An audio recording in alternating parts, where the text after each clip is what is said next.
In the 20 years of sharpening things, I've never really found a jig that I'm really happy with. I've had all kinds of jigs, like this rolling one here. I've also had a Tormek.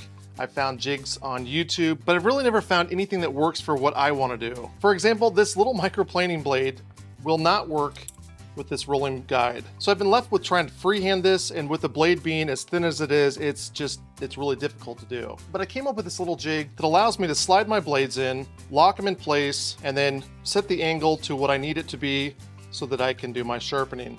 And I'm really happy with this. It's not hard to make. I made a second one here. This is for my planer blades, and really it can accept just about any size.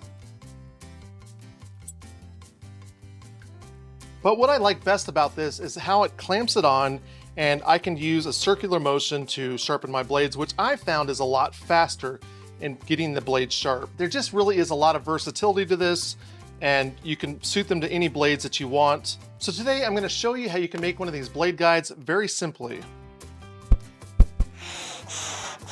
I've got all the materials that I need here to make the project, except these two pieces here. You can either go with the steel or with a wood. I will be using the steel because I think it's a lot better. I don't want to have to deal with a T-nut, but you can easily do it yourself without it being too much of a problem. This piece of stock here is the exact thickness of my blade, and you'll see why that's important later on.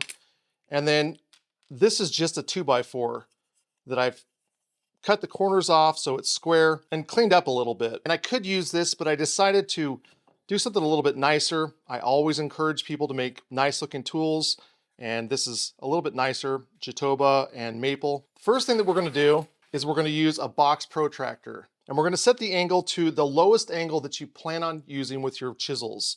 If you plan on your lowest angle being 25 degrees, then set it at 25. I'm gonna set mine to 20 degrees. And I'll bring this over to my stock, and I wanna line it up to one corner. So right there, I've got a nice 20-degree angle right here. And that's my line right there. I'm gonna go ahead and cut this out on the bandsaw. I'll set my blade at a 1/2 inch. And we're gonna make sure that when we cut this, that our angle that we made is pointed down like this. I'm also gonna set my blade so that it's a 1/2 inch away from the edge. Okay, I'm gonna make my cut, and then I'm gonna flip this around and make a cut again. That will give me a 1/2 inch on either side, and then we can whittle the inside out from there. It's absolutely crucial that you use some kind of push block or push stick at this point. Don't trust your fingers because this is an odd shape and you might cut yourself.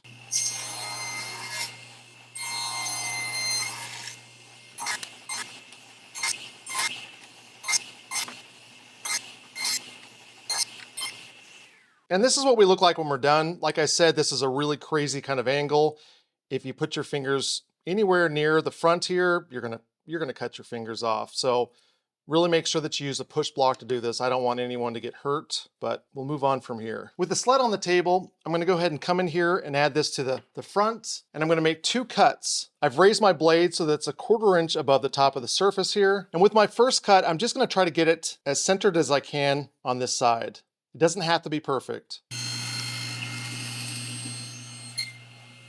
I've got my heel here, and I'm gonna stick the piece of wood that's the same thickness as my blade inside that slot, and I'll put that right up against it here like this. And then I'm gonna come in here with my Kiradashi knife, and I just wanna make a mark right flush against the heel. And I wanna make a cut now that will cut right up to that line. The heel will be sliding inside of the back here, so it's really important that it's as straight, as flush as it can be to that line.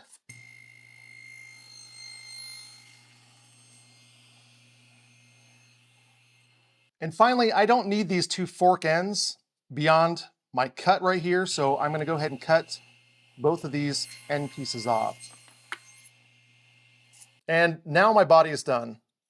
One thing I did forget to mention is that if you need to cut this down a little bit so that your chisel fits, like this chisel will not fit inside of here.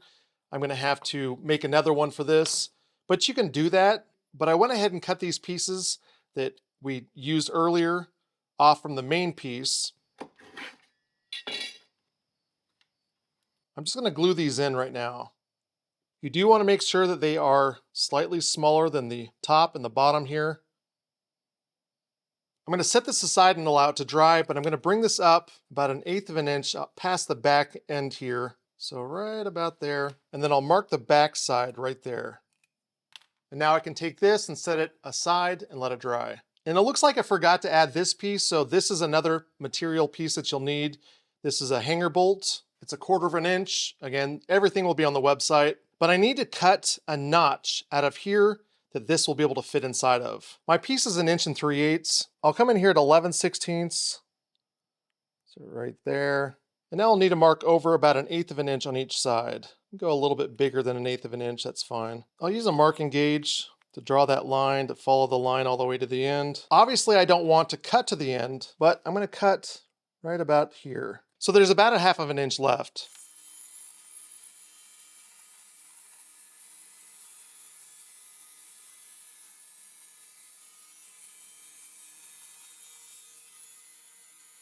With this somewhat dry, I can slide this in here and I'm gonna go ahead and place it right about there. That's gonna be my farthest point. I'll use a 1/4 inch drill bit to add a mark. If I measure mine, it's about 5/16 from the surface down here. I need to drill this out now so I can add my hanger bolts. So we'll do that now. To drill this hole out at a 90, I've just got a block of wood I've attached to the top of my drill press table. And with clamps, I'm using a 7/32 bit. I can line this up and drill it out.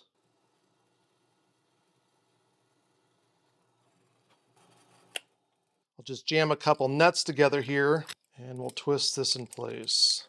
If you're using a soft wood like pine, like I said with the 2x4, you'll probably want to add some sort of epoxy in there. This is end grained after all. I'll go ahead and remove the nuts. We'll see if this fits. It fits pretty good. To finish this jig up, I need to add a bar across the top that will obviously hold the chisel in place.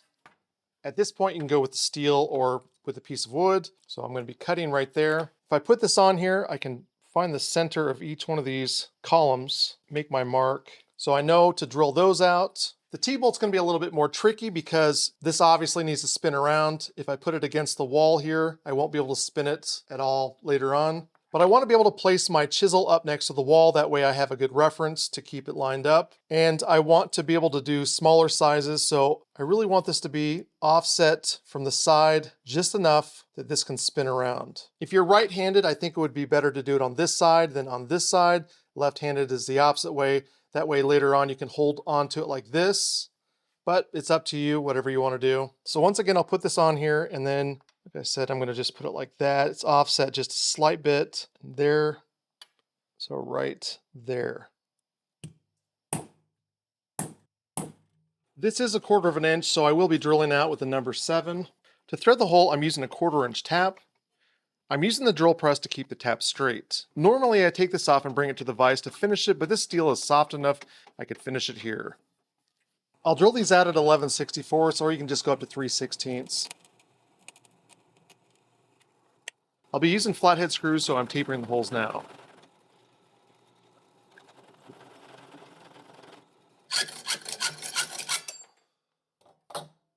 Before I go and attach this, I'm going to go ahead and add this the metal piece to this so that there's maybe 1/8 of an inch below it. Then I also want to make sure that I have enough space for the wing nut. So I'll mark it right there. We'll add a nut to this so that we can re-thread it after we cut it.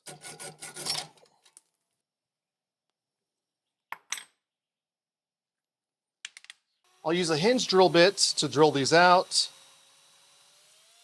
I'll go ahead and add one screw and we'll drill the other one out. And there we go. We'll add thread lock, but make sure you use permanent so that it doesn't come off when you're tightening. I've already polished this, as you can see, and I'll let this sit and cure before we move on. And here it is finished. I've added a little bit of paste wax to it, rounded the edges over, but we're not quite done yet. We still need to make sure that this back side is going to be flat with and flush with the glass. So I've got a piece of wood here. I made sure that this is straight, that there's no bows in it. I'm going to slide this into the top here, and I want to go down just enough that with my lowest stage here, when I place this on here, it looks pretty even across here. Right now, it doesn't sit flush. There's a little bit of rocking. This is just slightly crowned. So I need to make sure that this is cleaned up so that I don't transfer that over to a blade later on. So I'll add my sandpaper. That looks good. I'm going to go ahead and move this up to its full height and do the same thing because the angle is going to be a little bit different. And that's much better. Since we are referencing the center part, really this is the only part that needs to be perfectly in tune with this. So we're good now and we can move on. To sharpen a blade, I'm going to take some sandpaper. I'm going to use a little bit of hot glue. I find that this is a lot easier than using tape because it just peels off so much easier. I'm going to slide this in and I'm going to put it as close as I can to the base of this. So as I go further out like this, I'm going to need this to be a lot longer for this to reach. So if I keep this a lot closer, then I'll be better off in the long run. So I'll put it right there. And now I'll put this on the surface. I'm going to lower this down until I find where it reaches the glass, and that's it right there actually. To use it, I can come in here and roll it like this and start working on that edge. The nice thing about using this over one of these rollers is that I do have a little bit more of a wide surface and I'm not limited to just going. I can make circles, which I think helps to clean this up a little bit better. I'm already getting a nice result. I can see that it's cleaning it up. I can use a brush to clean this off. Let's say you want to add a micro bevel. We can move this up like that. And now I can start working on getting a little bit more of a micro bevel. Let me know in the comments if this is something that you might make yourself. All the plans are going to be on the website. They're completely free. I have diagrams, I have materials, tools used, so have fun with it. But please thank my patrons in the comments because if it wasn't for them, I wouldn't be able to afford the website and we wouldn't have plans for these. As always, thank you so much and keep making things.